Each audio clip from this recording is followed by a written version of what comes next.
Hey guys, what's up? It's Frank from the Jeep Life Podcast. So today I have a video on troubleshooting and maintenance. So I had something happen to the Jeep the other day when I was driving. I was on the highway and I had to kick it down to pass a truck. Well, when I went to do that, basically the Jeep decided it didn't want to do it.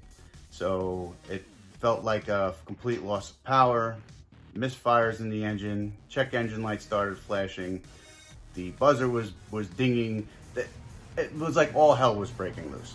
So after I got to a safe place and was able to pull over, I had a code reader and I pulled the codes out of the computer. So basically I had a P0339, which comes up as crank position sensor, a P0300, which is multiple cylinder misfire, and a couple of other codes that were triggered by the P0339. So that being said, after doing a little bit of research, I found out that the crank position sensor should be replaced about now. Now my Jeep is a 2012. It has 98,000 miles on it right now. And sensors eventually start to go. This is not an uncommon problem. So fortunately, it seems to be a pretty easy fix. So we're gonna get at it and get this thing back on the road. So here is the crank position sensor that I ended up purchasing. It's a Duralast brand, got it from AutoZone, and it cost me about $20. So, where is this we need to find? Well, I can assure you of one thing.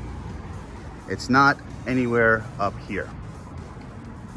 So, after doing a little bit of research, I found out that coming to the side of the Jeep, you actually need to go underneath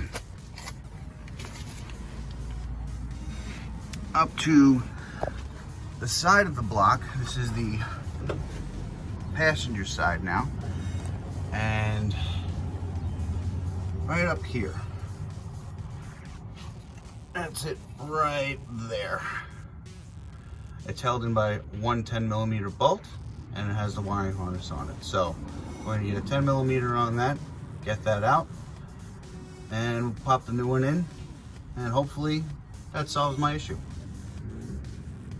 So the first thing I did was disconnect the wiring harness right here. It's just a simple plug. And then we'll get a 10mm on here. Loosen this up.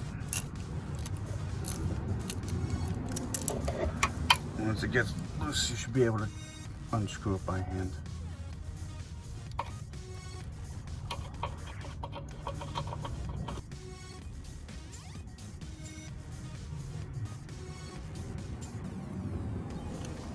All right, when the bolt is loose, should be able to pop this right out. When the bolt is removed, you'll see a little bit of oil starting to drip out, and then just pop this out nice and easy. And here's the new sensor ready to go in. Make sure you lubricate the O-ring with a little bit of oil, and all you gotta do is position it in the hole and push it, and it'll pop into place. Just like that.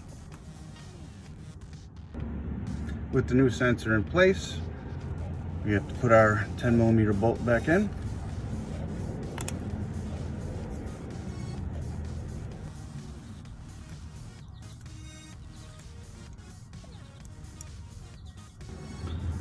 And when the bolt is back in, we just have to reconnect the wiring harness.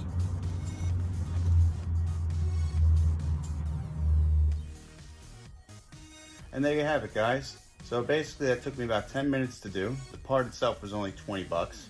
And hopefully that alleviates the problem that I was having. But I'm not gonna know for a little bit until we actually put some miles on the Jeep.